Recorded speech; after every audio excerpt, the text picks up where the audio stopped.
Welcome to Sai kitchen. நம்ம ஒரு beetroot rice செய்கிறது எப்படின்னு பார்க்கலாம். நேராக செய்முறைக்கு போயிடலாம்.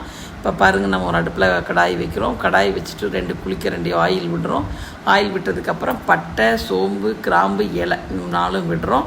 4 விட்டதுக்கப்புறம் நல்லா ஒரு பெரிய வெங்காயம் சாப் பண்ணி போடுறோம். அந்த சாப் பண்ண வெங்காயத்து மேலே லைட்டாக உப்பு தூற்றணும். ஏன்னா நல்லா கிறிஸ்பியாக வரணுங்கிறதுக்காக நம்ம அதை போட்டுட்டு நல்லா வணக்கி விடுறோம். வணக்கி விடுற கேப்பில் நம்ம 4 வெள்ளைப்பூண்டு, அதே அளவுக்கு இஞ்சி, அதையும் 1-2 குத்தி சேர்த்து ஓரமாக வச்சுக்கிறோம். இதுக்கு நடுவில் அந்த வணக்கிட்டு இருக்கிற அந்த இதுக்கு நடுவில் நம்ம என்ன பண்ணுறோம்னா கடலைப்பருப்பு, கொஞ்சம் உளுந்து போடுறோம்.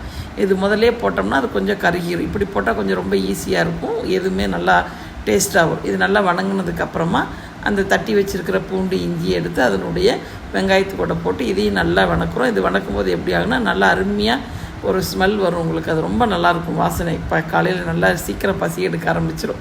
நம்ம அதை வணக்கி வச்சுட்டு இப்போ ஒரு பீட்ரூட் நல்லா சிறகி வச்சுருக்கோம். வச்சுட்டு அது கூட 3 பச்சை மிளகாய்.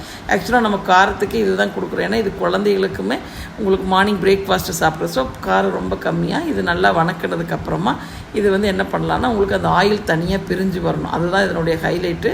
இதுக்கு கூட கொஞ்சம் நம்ம லிட்டில் பிட் உப்பு போட்டுக்கிறோம். ஏன்னா நம்ம எல்லாமே ஒன்றா சேர்த்தக்கூடாது, கொஞ்சம் கொஞ்சமாக சேர்த்திக்கணும். இப்போ ஒரு கொஞ்சம் கருவேப்பிலை உருவி போடும்போது இந்த கலர் காம்போ வேறு லெவலில் இருக்கும். இப்போ நீங்கள் என்ன பண்ணலான்னா, நான் ரைஸ் 1 டம்ளர் ஊற வச்சு தனியாக வடித்து வச்சுருக்கேன். சாதம் கொஞ்சம் நல்ல மெதுன்னு சாஃப்டாக உதிரியாக இருக்கணும். அந்த மாதிரி ரெடி பண்ணி வச்சுருக்கேன். இங்கே பாருங்கள், எண்ணெய் பிரிஞ்சு அழகாக வந்திருக்கு உங்களுக்கு. இது பீட்ரூட்னே தெரியாது.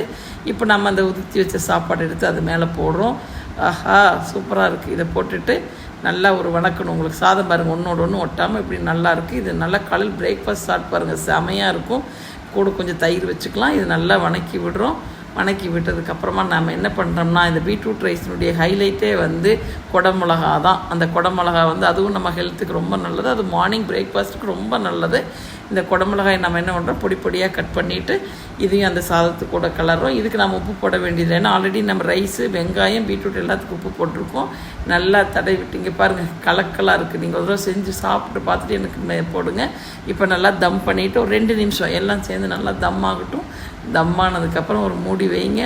மூடி வச்சுட்டு இப்போ திறந்து பாருங்கள், அருமையான பீட்ரூட் ரைஸ் ரெடி.